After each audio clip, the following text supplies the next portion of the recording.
Hello बच्चों, क्या हाल चाल। मैं कुंदन कुमार, स्वागत है आपका मैथमेटिक्स प्रेरणा पे। हम लोग क्लास 10th के चैप्टर नंबर 6 जो है त्रिभुज को पढ़ रहे थे। इस चैप्टर में टोटल 29 क्लास हो चुके हैं। यदि आप हमारे चैनल पे पहली बार आए हैं तो मैं आपको सजेस्ट करूंगा कि आप पहले उन प्रीवियस क्लास को जाकर एक बार जरूर देख ले, ताकि इस चैप्टर में आपका जो भी क्वेश्चन या कंसेप्ट छूट गया हो वो आपका कवर अप हो जाए। प्रीवियस क्लास का प्लेलिस्ट आपको यहाँ पे आई बटन पे दिख रहा होगा, वहाँ पे क्लिक कीजिएगा, आप डायरेक्ट प्लेलिस्ट में डायरेक्ट हो जाइएगा। चलिए फिर फिलहाल आज की क्लास शुरू करते हैं। हम लोग जस्ट इसके पिछले क्लास में प्रश्नावली 6.4 के आगे का प्रमेय जो है 6.8, जिसे हम पाइथागोरस प्रमेय के रूप में भी जानते हैं, के नाम से भी जानते हैं, उसको हम समझे थे और उसका प्रूफ भी देखे थे। आज क्लास में हम प्रमेय 6.9 को देखेंगे, जिसका दूसरा नाम है पाइथागोरस प्रमेय का विलोम। जस्ट जो पाइथागोरस प्रमेय है ना, कर्ण का स्क्वायर, एक समकोण त्रिभुज में कर्ण का स्क्वायर बराबर लंब का स्क्वायर प्लस आधार का स्क्वायर, ये जो फॉर्मूला है इसी का जस्ट उल्टा है। कौन है? 6.9, जो ही कहता है कि किसी त्रिभुज में कर्ण का स्क्वायर प्लस बराबर है लंब के स्क्वायर प्लस आधार के स्क्वायर के, तो वो त्रिभुज समकोण होगा। बस ये कहता है, ठीक है, जस्ट पाइथागोरस प्रमेय का उल्टा। चलिए इस क्लास के बाद शुरू करते हैं। ये रहा आपका प्रमेय ऊपर में, देखिए क्या बोल रहा है प्रमेय। यदि किसी त्रिभुज की एक भुजा का वर्ग अन्य दो भुजाओं के वर्गों का योग के बराबर हो तो पहली भुजा का सम्मुख कोण समकोण होता है। कह रहा है कि कोई भी एक त्रिभुज में, इसको समझने के लिए यहां पे पढ़ते हैं, त्रिभुज पढ़ते हैं, कोई भी एक त्रिभुज में कह रहा है, इसका मान लीजिए एम पी क्यू कोई नाम के, चलिए कोई एक त्रिभुज है, ठीक है, एम पी क्यू। तो हमारा प्रमेय के हिसाब से त्रिभुज एम पी क्यू में या एम क्यू पी में, एम क्यू पी में, नाम थोड़ा अजीब लिखा गया है लेकिन कोई बात नहीं, त्रिभुज एम क्यू पी में यदि एम पी का स्क्वायर बराबर हो इस पी क्यू और एम क्यू, पी क्यू का स्क्वायर प्लस एम क्यू के स्क्वायर के, तो प्रमेय 6 जो दिख रहा है 9, इसके हिसाब से, इससे हम ये कहेंगे कि पहला जो भुजा था जिसका स्क्वायर बराबर दो अन्य भुजाओं का वर्गों का योग है, पहला भुजा का सम्मुख कोण समकोण होगा। अर्थात इस त्रिभुज में पहला भुजा क्या एमपी हम लिए थे, तो एमपी इस पहला भुजा के सम्मुख कोण, क्या सम्मुख कोण आपको ये दिख रहा होगा, मतलब ये कोण क्या होगा, समकोण होगा, अर्थात 90 डिग्री का होगा। बोलेंगे तो प्रमेय 609 से कोण एम क्यू पी समकोण होगा, समकोण है। इस प्रमेय से हम ऐसा बोल सकते हैं। इसी को दूसरा रूप में क्या लिख सकते हैं, अर्थात कोण बी बराबर 90 डिग्री, कोण बी कर रहे हैं, कोण क्यू होगा इसका नाम, ने इसका नाम क्या है, कोण क्यू, या इसका नाम पूरा नाम लिख लीजिए, कोण एम क्यू पी बराबर कितना हो जाएगा, 90 डिग्री। यही हमारा क्या है, ये प्रमेय कहता था, ठीक है। उम्मीद करते हैं आप समझ गए होंगे। पाइथागोरस के जस्ट उल्टा, पाइथागोरस में कहता था कि एक समकोण त्रिभुज में उसके कर्ण के स्क्वायर बराबर होगा उसके लंब के स्क्वायर के प्लस आधार के स्क्वायर के। इसमें जस्ट पाइथागोरस प्रमेय का उल्टा है। ये बोलता है कि यदि किसी त्रिभुज में कर्ण का स्क्वायर, मतलब एक अब किसी त्रिभुज उसमें कर्ण तो पहले रहेगा ना, क्या समकोण रहेगा, समकोण हम कर्ण बोलते हैं एक भुजा को जो सबसे बड़े भुजा होता है, पर इसमें तो कर्ण है नहीं, ये समकोण क्योंकि इसको माने नहीं, इसलिए क्या है, सिंपल बोलिएगा इसमें कि यदि किसी त्रिभुज में एक भुजा का स्क्वायर बराबर हो अन्य दो भुजाओं के स्क्वायर के बराबर हो, तो हम ये कहेंगे कि प्रमेय 609 ये कहता है कि ये त्रिभुज पक्का क्या होगा, एक समकोण त्रिभुज ही होगा। मतलब उसके जो पहला भुजा जो माने थे उस भुजा के सम्मुख कोण, जो पहला भुजा जो माने थे एमपी, इसे यहाँ पे माने हम एमपी, तो एमपी के सम्मुख कोण जो है वो क्या होगा, समकोण होगा, अर्थात 90 डिग्री होगा। चलिए उम्मीद करते हैं आपको ये प्रमेय 609 समझ में आया होगा। अब क्या हम इसको प्रूफ करते हैं, ठीक है। चलिए वीडियो रोकिए, उतार लीजिए, फिर हम आगे बढ़ते हैं। अगर उतारना चाहें तो, वैसे तो उतारने जैसा कुछ है नहीं, बस क्या है, पाइथागोरस प्रमेय का बस उल्टा वाला है, पाइथागोरस समझ रही अपने आप ऐसे याद रहेगा, ठीक है। चलिए मिटाते इसको, हम मिटाते हैं, इसको मिटाते हैं और क्या हम इसको सही से प्रूफ करते हैं।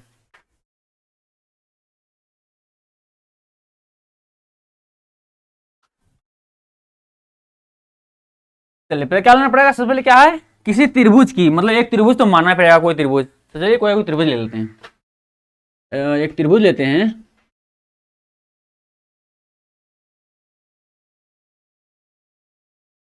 फिलहाल से देखिए, हमको अंतिम में फिक्स है कि आएगा समकोण ही आएगा, इसलिए क्या हम एक समकोण त्रिभुज टाइप के ही ले रहे हैं, बस ये कंफर्म नहीं कर रहे हैं कि वो समकोण है या नहीं, आकृति हमको वही मान के ले रहे हैं, एक समकोण त्रिभुज जैसा ही। क्योंकि नहीं तो आप ऐसा मत ले लीजिएगा, ये मत लीजिएगा, ये भी लीजिएगा तो आपको यहाँ पे 90 डिग्री साबित करना पड़ेगा। इसलिए क्या है, सिंपल हमको कुछ इस प्रकार से आकृति लेंगे, क्योंकि हमको पता है कि आगे में जाकर के हो जाएगा, समकोण साबित हो जाएगा। चलिए आकृति हम कुछ इस प्रकार लेते हैं, लेकिन हमको ये भी पता है कि 90 डिग्री है या नहीं, ये हमको फिलहाल पता नहीं है, लेकिन ये पता है हमको कि जो इसका वर्ग है इन दोनों भुजाओं के वर्ग के बराबर है, इस अथी के अनुसार, प्रमेय के अनुसार, इतना हमको पता है। इसलिए क्या हम इसको इस तरह से ही लिए, ऐसा आकृति लिए हैं। इसका नाम हम रखते हैं ए बी सी। चलिए इसका नाम भी हम रख लिए, और यहाँ पे लिखेंगे कि प्रमेय के हिसाब से दिया गया है, दिया गया, या ऐसे ऐसे लिख सकते हैं कि माना कि एबीसी एक त्रिभुज है, माना कि इस प्रमेय के हिसाब से माना कि ए बी सी एक त्रिभुज है, त्रिभुज, एक त्रिभुज है जिसमें क्या है, इसमें बोल रहा है कि एक भुजा का वर्ग अन्य दो भुजाओं के वर्गों के योग के बराबर है, अर्थात इस AC, जिसमें AC का वर्ग बराबर होगा आपका AB और BC के वर्ग के। ये हमारा AB इस भुजा के वर्ग के और इस वाले भुजा के वर्ग के योग के बराबर होगा, मतलब AB का स्क्वायर प्लस BC के स्क्वायर के बराबर है। ठीक है, ऐसा हमको दिया गया इतना। तो क्या कहेगा हो, तो ये प्रमेय बोलता है कि पहली भुजा का समूह कोण समकोण होगा, जो पहली भुजा हम AC जो लिए हैं उसके समूह कोण क्या होगा, हमारा ये समकोण होगा, अर्थात 90 डिग्री का होगा। ये हमको प्रमेय का था, मतलब इसी का हमको प्रूफ करना पड़ेगा। यहाँ लिखेंगे सिद्ध, क्या करना है हमें, यहाँ लिखेंगे सिद्ध करना है, सिद्ध करना है। ठीक है, चलिए सिद्ध करना, क्या सिद्ध करना आपको, सिद्ध करना है कि कोण बी समकोण है, समकोण है, अर्थात 90 डिग्री का है। ठीक है, अर्थात इसका मतलब है क्या है कि कोण बी बराबर 90 डिग्री है, ऐसा आपको प्रूफ करना है। इसको प्रूफ करने के लिए हमको क्या है, एक रचना लेना पड़ेगा, एक रचना का करना पड़ेगा, रचना मतलब कंस्ट्रक्शन करना पड़ेगा। चलिए करते हैं। रचना हम कुछ इस प्रकार करेंगे, यहाँ लिखेंगे रचना, रचना, रचना में क्या है, एक त्रिभुज का निर्माण करेंगे। ठीक है, यहां लिखेंगे कि रचना में त्रिभुज DEF को इस प्रकार बनाया गया, इस प्रकार बनाया गया, इस प्रकार बनाया गया कि DEF, चलिए त्रिभुज पारी लेते हैं, एक और त्रिभुज का रचना हम कर रहे हैं। ठीक है, रचना चलिए यहीं पे करते हैं।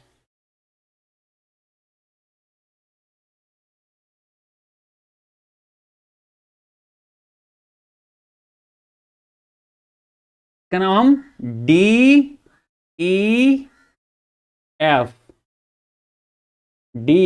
रखते हैं। ठीक है, चलिए इसने इसका हम रचना किए, और क्या किए, जो त्रिभुज DEF जो है ना, एक समकोण त्रिभुज रचना हम लोग किए हैं। यहां पे लिखेंगे त्रिभुज DEF एक समकोण त्रिभुज इस प्रकार बनाया कि DE की लंबाई क्या होगा, इस AB के लंबाई का होगा, AB के लंबाई के तथा जो एफ ई के लंबाई है वो होगा आपका, या फिर जो ई एफ के लंबाई होगा आपका बीसी की लंबाई के। ई एफ के जो लंबाई होगा वो बराबर किसके होगा, बीसी के लंबाई के, बीसी के लंबाई के।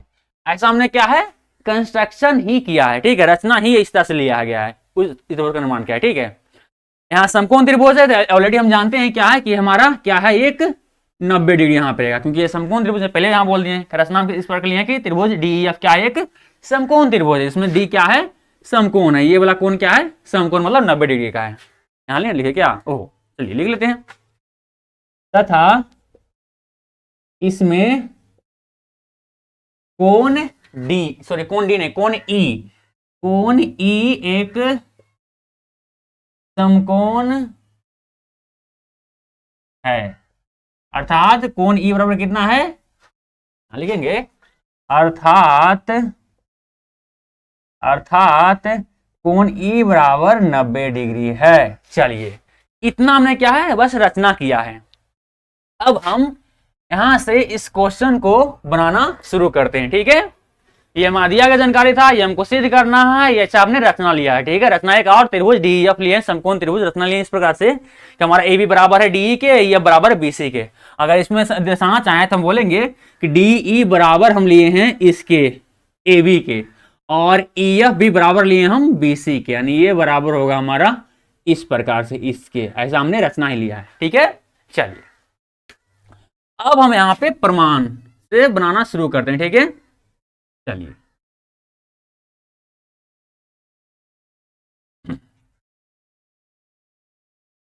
जगह का इस्तेमाल सही करेंगे, नहीं तो फिर जगह का कमी पड़ जाएगा, ठीक है, इसलिए ऐसा किए, ठीक है।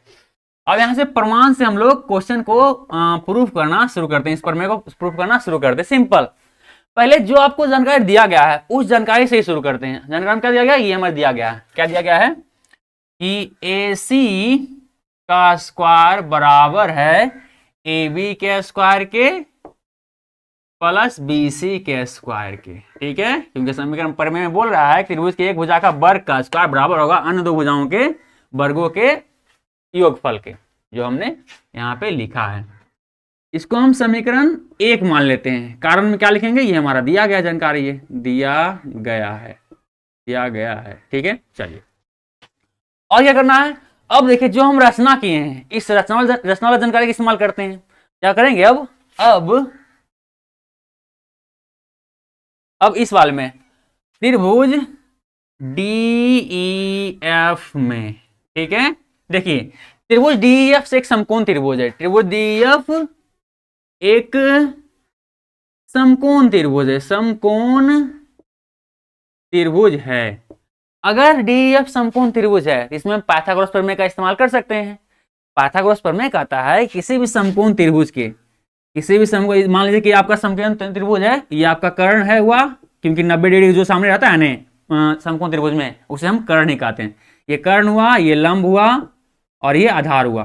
तो पाइथागोरस प्रमेय हमारा कहता है कि एक समकोण त्रिभुज में कर्ण का स्क्वायर बराबर होगा लंब के स्क्वायर के प्लस आधार के स्क्वायर के, ठीक है, ये बराबर होगा। ये हमारा कौन कहता है, पाइथागोरस प्रमेय कहता है। यानी कि यहाँ पे पाइथागोरस प्रमेय से, पाइथागोरस प्रमेय से, हालांकि इस प्रमेय को तो आप बार बार इस्तेमाल करते होंगे, ठीक है। चलिए क्या बोलता है पाइथागोरस प्रमेय कि इसका कर्ण का स्क्वायर बराबर होगा लंब के स्क्वायर प्लस आधार के स्क्वायर के, आधार के स्क्वायर के। मिटा दे, इसको हम मिटाते हैं, ठीक है। बस ये तो एग्जांपल के बस एक समकोण त्रिभुज लिए। चलिए तो इस हिसाब से आपको त्रिभुज डी एफ में कर्ण क्या है, डी एफ में आपका डी एफ कर्ण है, यहां लिखेंगे डी एफ का स्क्वायर बराबर होगा लंब क्या है इस आकृति में आपको, यानी त्रिभुज डी एफ में लंब क्या है, त्रिभुज डी एफ में ई एफ आपका लंब है, ई एफ का स्क्वायर प्लस आधार का क्या हो जाएगा, आधार क्या है इसमें है आपका, आधार है आपका डी, यहां लिखेंगे डी ई का स्क्वायर, लिख सकते हैं ना। चलिए अब हम लोग जानते हैं चूंकि डी बराबर है ए बी के, यहां लिखेंगे चूंकि डी ई बराबर है ए बी के तथा ई एफ बराबर है बी सी के, EF बराबर है EC के। कारण में क्या लिखेंगे, कारण में लिखेंगे हम रचना से, रचना से। ये जानकारी कहां से मिला हमको, ये जानकारी हमको रचना से मिला। देखिए हमने ऐसा रचना ही किया था, ठीक है। तो इस जानकारी का इस्तेमाल करते हुए हम लिख सकते हैं, क्या लिख सकते हैं, इस वाले क्वेश्चन का अगला स्टेप में क्या लिखेंगे, इस जानकारी का इस्तेमाल करते हुए DF का स्क्वायर बराबर होगा आपका किसके, देखिए EF, यहाँ पे EF बराबर है EC के।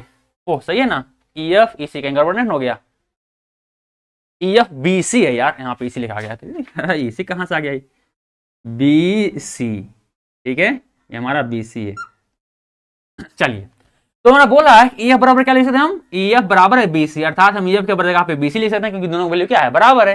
यहाँ लिखेंगे, क्या लिखेंगे, EF बराबर क्या, हम BC का इस्तेमाल करेंगे। यहाँ लिखेंगे EF बराबर क्या है, BC के स्क्वायर, इतना प्लस D बराबर, आपको दिख रहा होगा D बराबर क्या है, AB, अर्थात D के स्थान पे AB लिख सकते हैं। यहाँ D के स्थान पे क्या है, हम यहाँ पे AB लिख लेंगे, AB हमने लिख लिया, इसका स्क्वायर।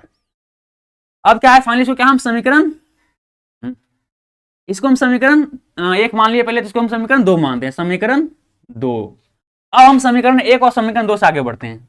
अब समीकरण 1 तथा 2 से देखिए, तो समीकरण 1 हमारा क्या कर रहा है, समीकरण 1 कह रहा है कि AC का स्क्वायर बराबर है हमारा AB के स्क्वायर के प्लस BC के स्क्वायर के। जबकि समीकरण 3 कह रहा है कि AB के स्क्वायर प्लस BC के स्क्वायर बराबर है DF का स्क्वायर के, अर्थात ये बराबर किसके है, DF के स्क्वायर के, इसका मतलब क्या है कि AC के स्क्वायर बराबर है AB के स्क्वायर के प्लस BC के स्क्वायर के, और ये बराबर है DF के स्क्वायर के, अर्थात तीनों लंबाई क्या है, ये बराबर होगा इसके और ये बराबर होगा इसके। अर्थात इससे हम इतना लिख सकते हैं, इससे हम क्या लिख सकते हैं कि हमारा AC के स्क्वायर बराबर होगा हमारा DF के स्क्वायर के। और ध्यान दिए, जब भी किसी भी संख्या के अगर स्क्वायर बराबर है, अर्थात वो संख्या भी बराबर ही होगा, तो हम इसको इस तरह से अगला शब्द में लिख सकते हैं, अगर AC का स्क्वायर DF के स्क्वायर बराबर है, तो हमारा AC बराबर होगा DC के, हम लिखेंगे AC भी बराबर होगा किसके, DF के, ठीक है।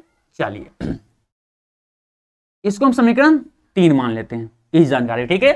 चलिए, अब हमारा फाइनली क्या चलते हैं, यहाँ पे शुरू करते हैं इन दोनों त्रिभुजों को, इन दोनों त्रिभुजों में त्रिभुज ABC जो हमने इस त्रिभुज को, इस प्रमेय को प्रूफ करने के लिए माना था, और जो हमने रचना से लिया था त्रिभुज DEF, इन दोनों त्रिभुज में देखते हैं दोनों त्रिभुज क्या बोलता है, दोनों में क्या क्या कॉमन है। क्योंकि देखिए, जैसे हम त्रिभुज ABC और त्रिभुज DEF इन दोनों त्रिभुजों को समरूप साबित कर दें, अर्थात समरूप त्रिभुज के तीनों संगत कोण आपस में बराबर होते हैं। यहाँ पे आप लोग जानते हैं कि DEF ऑलरेडी क्या है, एक समकोण त्रिभुज है, समकोण त्रिभुज, अर्थात कोण E बराबर क्या है, 90 डिग्री का है। हमको यही साबित करना था इसमें, इस त्रिभुज में ये कोण B बराबर क्या है, 90 डिग्री है, हमको यही साबित करना है। यदि ये दोनों त्रिभुज समरूप हो जाएगा, तो अगर कोण E 90 है, तो कोण B भी अपने आप 90 हो जाएगा, समरूपता के नियम से, समरूप त्रिभुज के संगत कोण बराबर होते हैं, इस वाले नियम से, ठीक है। इसलिए क्या हमको इन दोनों को समरूप साबित करना है। इसके लिए देखना पड़ेगा कि किस नियम से ये समरूप साबित हो रहा है, मतलब इन दोनों त्रिभुजों में कौन कौन सी जानकारी दिया गया है जो बराबर है, कौन कौन भुजा बराबर है, कौन कौन कोण बराबर है। 3 गो समरूपता कसौटी है, कौन कौन कसौटी है, एगो है भुजा समरूपता कसौटी से, एगो है कोण समरूपता कसौटी से, और एगो है भुजा समरूपता के कसौटी से। तो इन तीनों कसौटियों में से किसका इस्तेमाल करके ये समरूप साबित होगा, ये हम चेक करते हैं। चलिए, यहां लिखेंगे हम त्रिभुज DEF और त्रिभुज ABC में, यहां लिखते हैं अब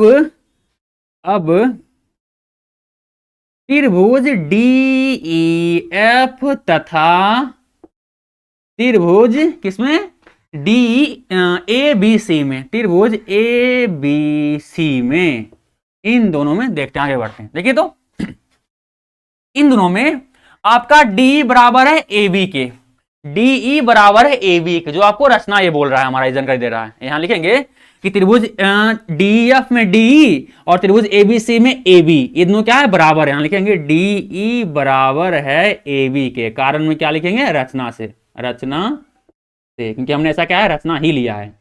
उसी प्रकार से हमारा जो EF है वो भी बराबर होगा BC के, जो हमारा EF है वो बराबर होगा BC के। ऐसा भी क्या हमने रचना ही लिया है, हम लिखेंगे कि EF बराबर है इस दूसरे त्रिभुज में, त्रिभुज ABC में, इसके BC से। कारण क्या लिखेंगे कि रचना से, मतलब इसका भी हम रचना से, ऐसा हम रचना ही लिए थे, रचना से देखिए हम यहाँ पे आपको लिए गए थे, ठीक है, इन दोनों को, ठीक है। चलिए अब जो लास्ट बचा हुआ है DF के संगत क्या होगा, A और C, यानी इसका पहला अंतिमा, इसका भी पहला अंतिमा, यानी DF बराबर AC। क्या देखिए तो समीकरण 3 हमारा एक आता है कि DF बराबर है AC के, AC बराबर है DF के, मतलब DF बराबर है AC के, ठीक है। यहां लिखेंगे हमारा DF बराबर है AC के, कारण क्या लिखेंगे, समीकरण 3 से, समीकरण 3 से। अब देखिए इन दोनों त्रिभुजों में तीनों संगत कोण यहां पे समरूप नहीं बल्कि क्या है, सर्वागसम साबित हो गया, ठीक है।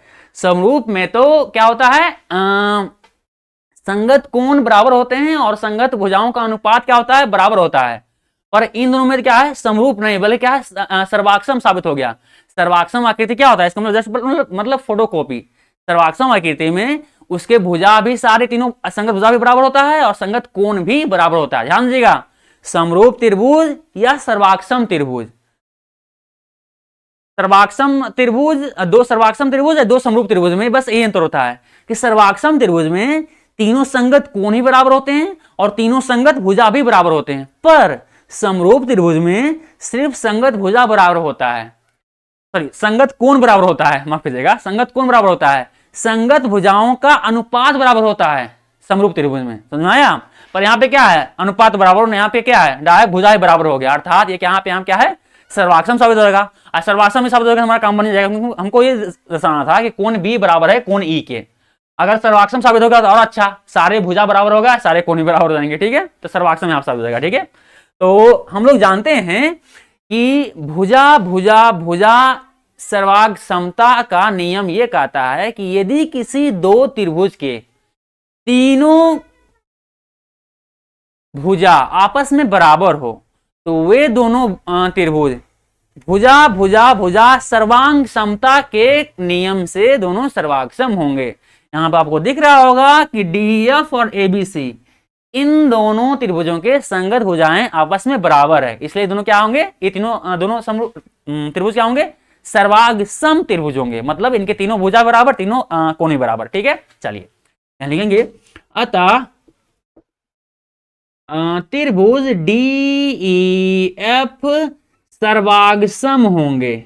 समरूप का साइन कैसा होता है, सिर्फ ऐसा होता है, सर्वागसम मतलब बराबर, और ये समरूप, यहां पे सर्वागसम साइन लगेगा, सर्वागसम होंगे त्रिभुज ABC के। इसका मतलब है कि इनकी तीनों भुजाएं बराबर होगा, संगत भुजाएं, और संगत कोण भी तीनों आपस में बराबर होगा। यहां लिखेंगे क्या है, तो अर्थात, तो कारण यहां लिख देते हैं, क्या होगा हमारा कारण यहां पे होगा, भुजा भुजा भुजा सर्वांग समता, सर्वांग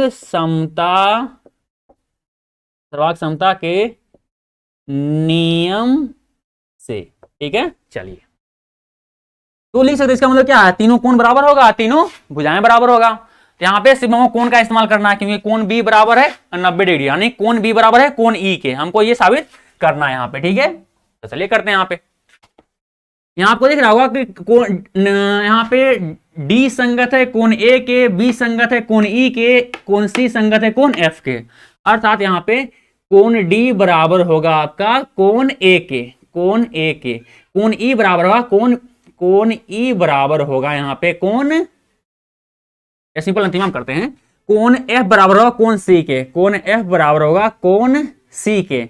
इसी प्रकार से कोण E बराबर होगा कोण B के, कोण E बराबर होगा कोण B के, जबकि कोण E क्या है, एक समकोण है, मतलब 90 डिग्री का है, अर्थात इतना बराबर क्या है, 90 डिग्री है, 90 डिग्री है।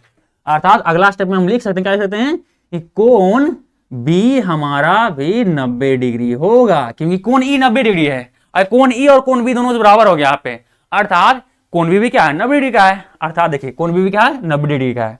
यहाँ पे फाइनली में क्या है, प्रूव्ड हो गया। ये तुमको प्रूव करना था, क्या प्रूव करना था, कि कोण B बराबर क्या है, 90 डिग्री है, या कोण B क्या है, समकोण, समकोण मतलब वही 90 डिग्री होता है, ठीक है। चलिए ये फाइनली क्या है हमारा, ये प्रूफ हो गया। उम्मीद करता हूँ आपको समझ में आया होगा। वीडियो रोकिए और इसको बता लीजिए, फिर हम शायद ये पर में है तो चलिए ये क्लास यहीं छोड़ते हैं।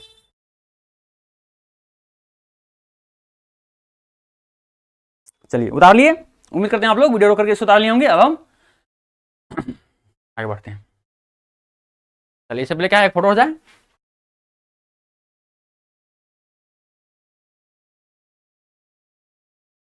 चलिए, तो ये हमारा प्रमेय 6.9 था, शायद इस चैप्टर का सबसे लास्ट थ्योरम था, ठीक है, वो भी आज प्रूफ हुआ।